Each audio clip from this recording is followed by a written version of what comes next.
Okay, so first of all, thank you very much for having me. Center for International Development. Tarek mentioned me. Is Dean Elwood still here? No. He mentioned me as a proud graduate of the Kennedy School of Government mid-career program, and he's right. When you start the mid-career program, they tell you, you know, in many places in Harvard, they tell the students, look around you, whatever, 50% won't graduate. In the mid-career program at the Kennedy School of Government, they tell you, look around you, everybody will graduate. So they give you this very tight safety net, and I was saved by this safety net because there's a person that, if it was up to him, maybe I wouldn't have graduated, which is Ricardo Hausmann, that gave me a C-, which is the equivalent of an F at the Kennedy School, on a paper that was actually dealing with the prospect of Israel becoming one of the 15 leading countries in the world in terms of quality of life. And now he's publishing a report, an atlas, according to which we're 19, which means that 15 is almost an undershoot. But that's a different story. At the time, it was a big imagination. But you know, it's like in The Godfather, in the movie, they say that, I think from there the quote comes, that revenge is best served cold. Is it from there? Star Trek. So in January 2008, I had Ricardo come over to Israel and do a speaking tour. He did 10 events, and guess what he spoke about? The vision of Israel becoming one of the 15 leading countries in the world and what it would require. And this was a great visit. And the reason I'm telling you this is that in his visit, he has met many people, and those of you that know Ricardo, he speaks, but he listens more. And on his way out, in the final event, I don't know if you remember, it was a Thursday night, you know, 3 very intense days. He was teaching and talking and meeting and so on. He said 2 sentences that stuck with me. First, he says, you know, the growth that has been going on here, quote, has been social program for the rich. Number 2, non-inclusive growth is explosive. So at that time, there was this report came out, the growth report. Some of you may have seen it or heard it, published by the Commission on Growth and Development, Strategies for Sustained Growth and Inclusive Development. And that report also focused on growth strategies, but spoke about the importance of inclusiveness. And the idea of inclusiveness is a very simple idea. It's different from social justice. It's different from equality. It basically says something very simple, that all members of society have to have a fair opportunity to participate in the growth and benefit from it. Participate and benefit. And if the growth is not inclusive, it's explosive. And this is where Ishac is right. You know, December 2009, Egypt was still one of the most remarkable development stories. Everybody was hailing its growth. In Davos, the following month, they spoke about inclusiveness, and then Egypt exposed, they spoke about the challenge of inclusiveness. Egypt was still a case study, I think, and then Egypt exploded. So what I'm trying to say, to go back to Tarek's initial comments, there is a common thread, to me, between the Arab world and developed countries, although these are 2, in my view, separate stories. What is going on in the Arab world, the Arab Spring, is one thing. What is going on in Spain, in Greece, in Israel, in the United States of America, in Chile, is a different thing. So I'd like to tell you a little bit about what has been going on in Israel, and then focus on the elements that are relevant to our discussion today. First of all, we had it coming. For 2 years, the pressures in the system were rising. The temperature was rising all the time in Israel. But there was this moment of the cottage cheese protest. A lot of you may have heard about it, am I correct? The cottage cheese, I see a lot of heads nodding. This was the moment when a small group of self-empowered people started protesting against the rise in the price of cottage cheese. Cottage cheese in Israel is a basic product, and the prices were rising and rising and rising. and they started protesting Cottage. They said, don't buy cottage cheese. And then, as the pressure was rising, and when, as they say, as something hits the fan, everybody gets. So, some interesting stuff came out. And one of the things that came out was that there is a group called Nuva that owns a large share of the market. It's a sort of a monopoly or a very monopolistic force.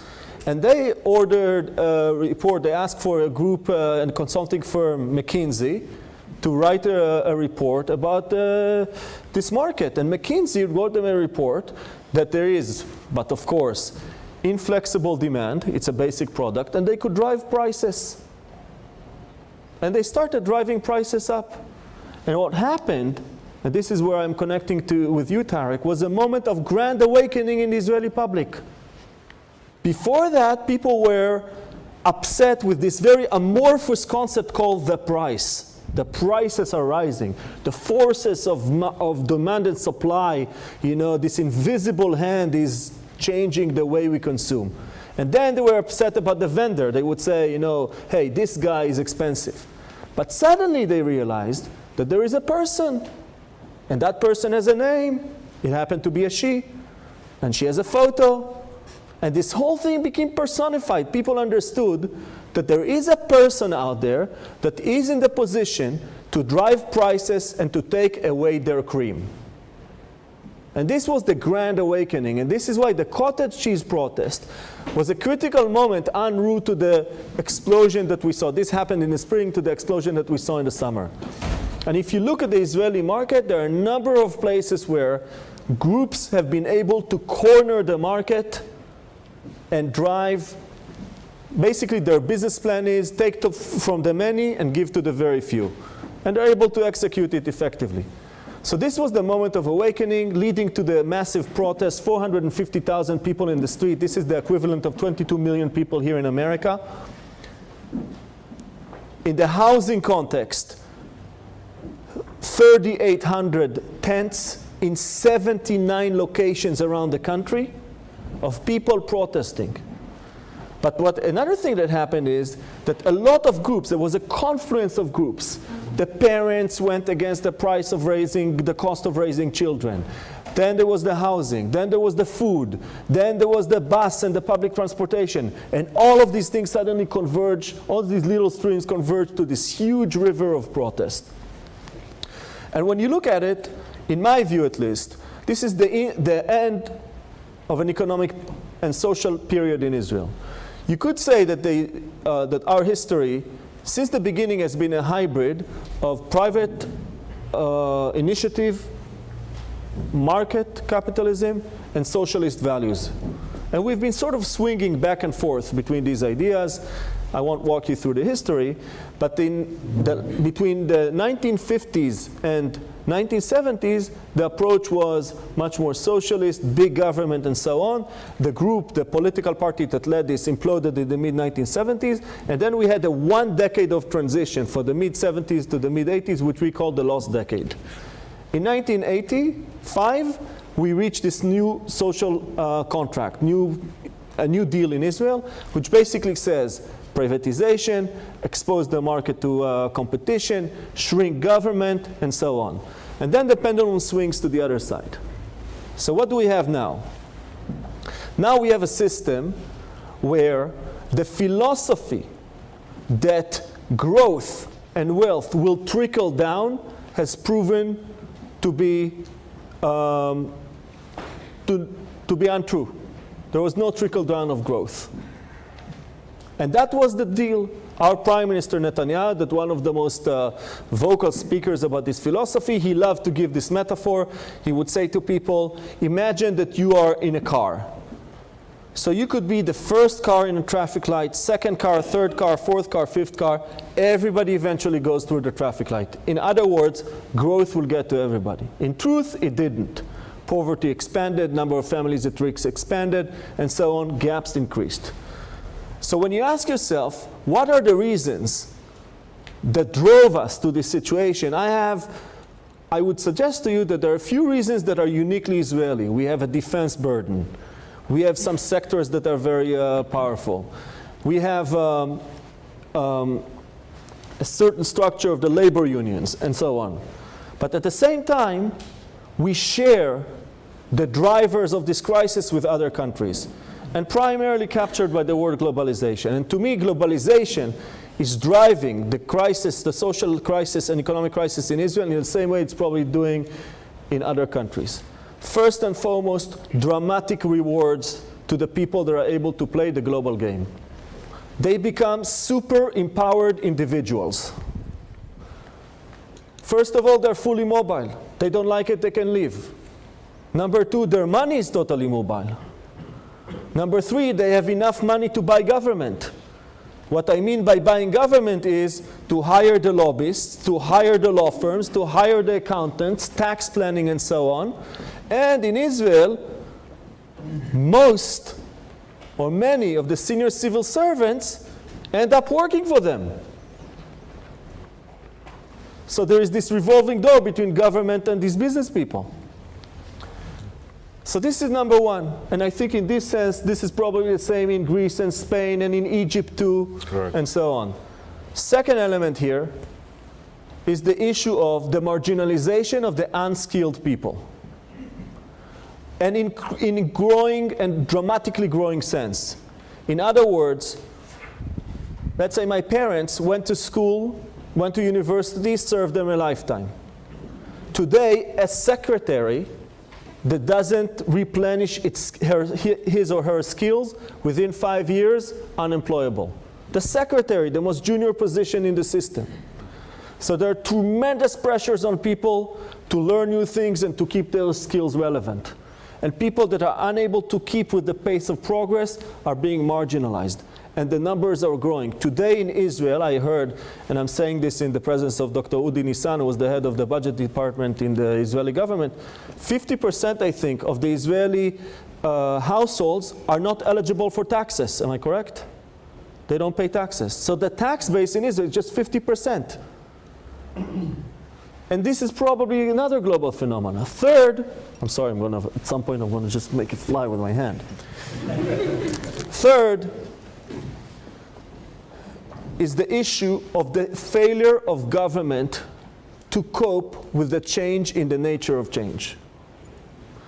We used to say, you know, when I went to the Kennedy School, the book, The Structure of Scientific Revolutions, Thomas Kuhn, was mandatory reading.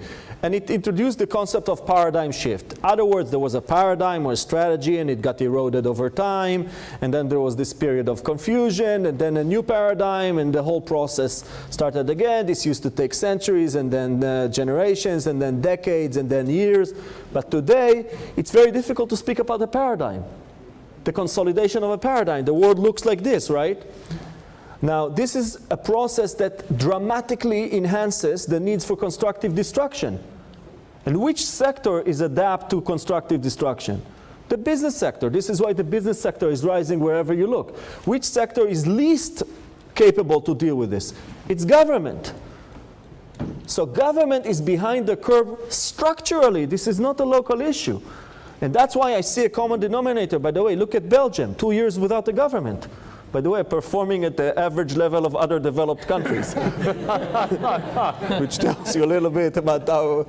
But look at, look at Spain, look at the United States, look at Greece, look at Israel, look at other places. Government is structurally unable today to cope with the nature of change. And the last point I'd like to say about this globalization phenomena, I wouldn't call it the social media and so on. I would relate to it as the phenomenon of the long tail.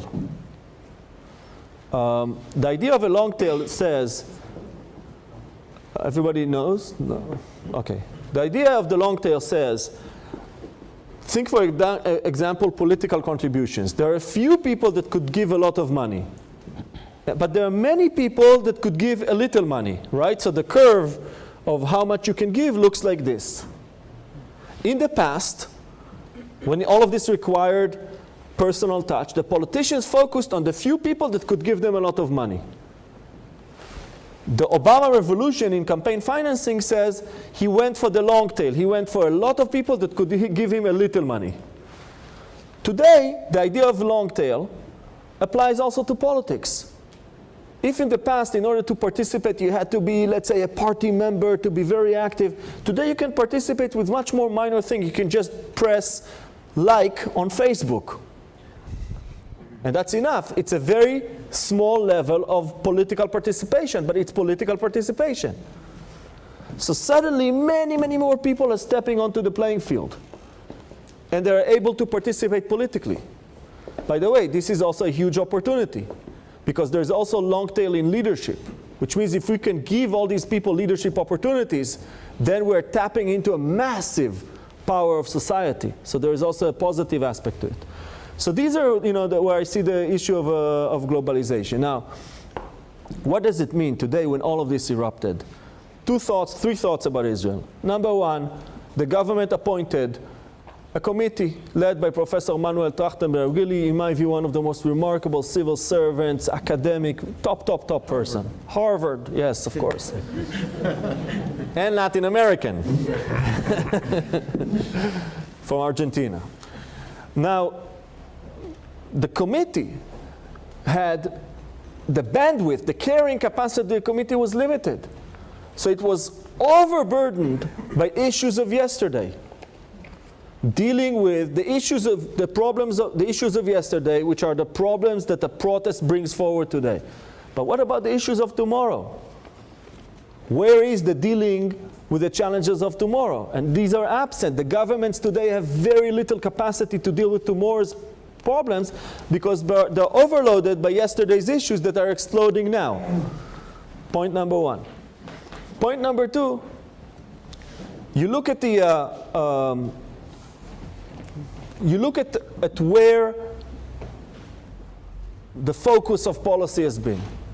At least in Israel, it's been deal with taxes, okay? Deal with the tax policy, deal with the poor, labor force participation and so on, and sort of create the environment so that those that have the capital will be able to work. This is very, very broad generalization. But what has been absent is the main challenge of growth, of inclusive growth, which is driving productivity in the middle class. And one of the things that we see in Israel today is that growth has become a curse. You come to people and you say, I want to talk to you about growth, they think you're cursing them.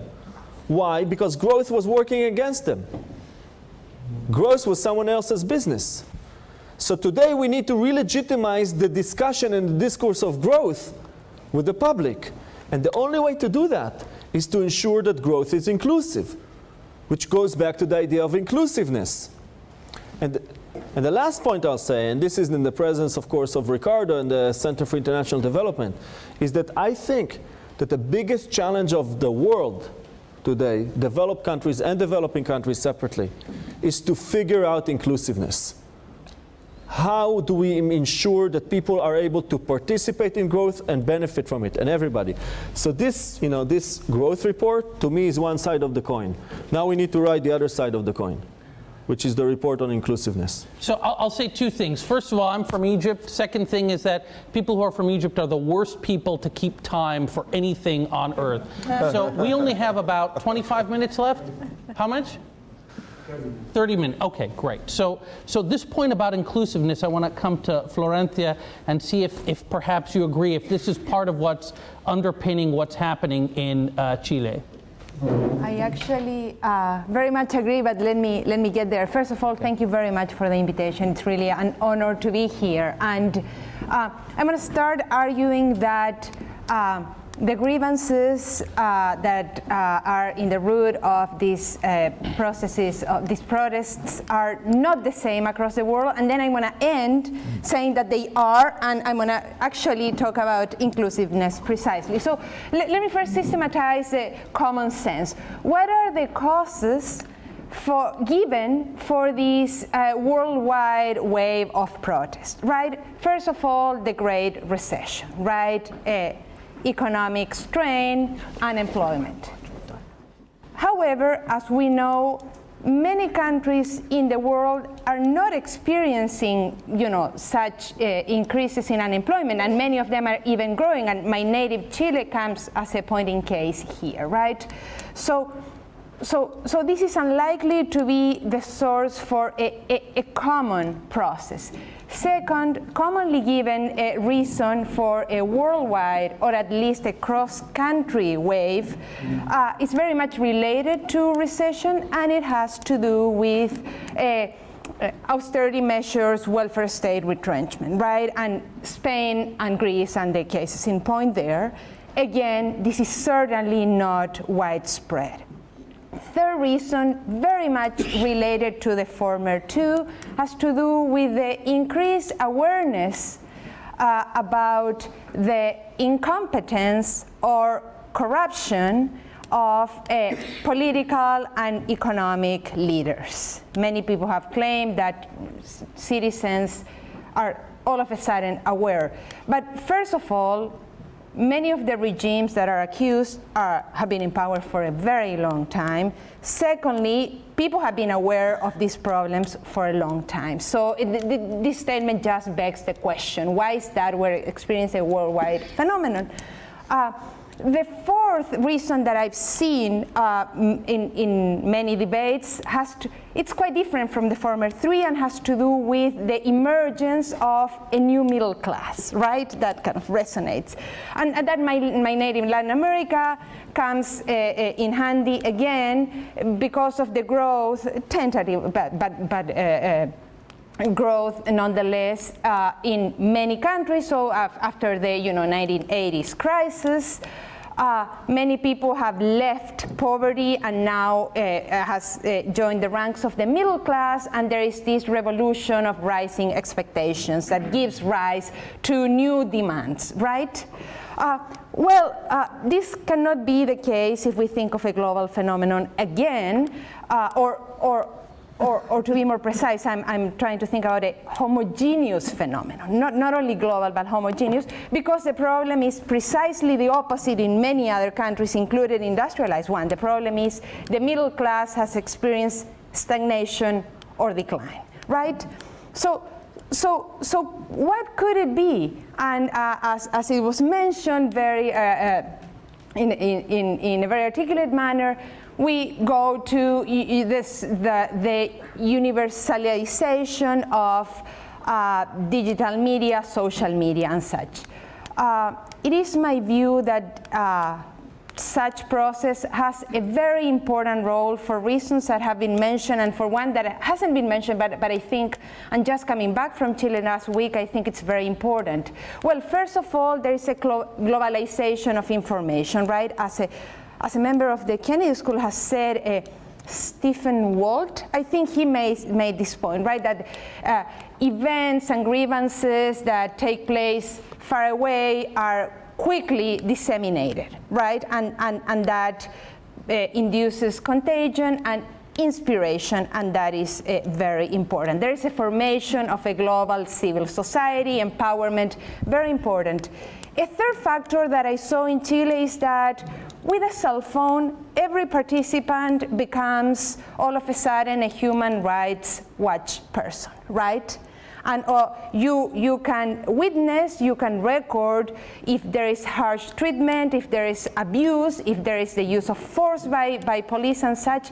And that what that gives to protests and to why this contributes to contagion and inspiration is that it provides a very powerful source of legitimacy, right?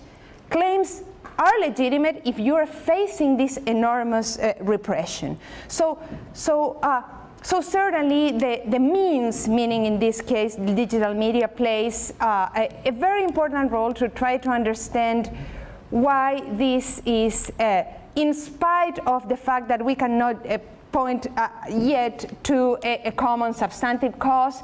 There is a worldwide spread. And at this moment, I think drawing a quick parallel with the events in 1968 is very interesting, because that cohort, the one that went to the streets from France to Mexico City and all over the world in 1968, happened to have been the first cohort that grew up with television and which used television to make their points very forcefully. So for what it's worth, I think thinking about the extent in which different cohorts can provide information and inspiration about their claims in both cases was rather novel and perhaps rather powerful. But so keeping the discussion at the level of the means rather than the substantive cause is rather limited in terms of an explanation, right? So let me go very quickly to Chile to try to close this with inclusion, which I very much agree is in the core of this. And this is talking from, I have to say, from intuition, actually. My research is a bit far from this, but anyways. So what happens in Chile? Chile is in a way an exception, right?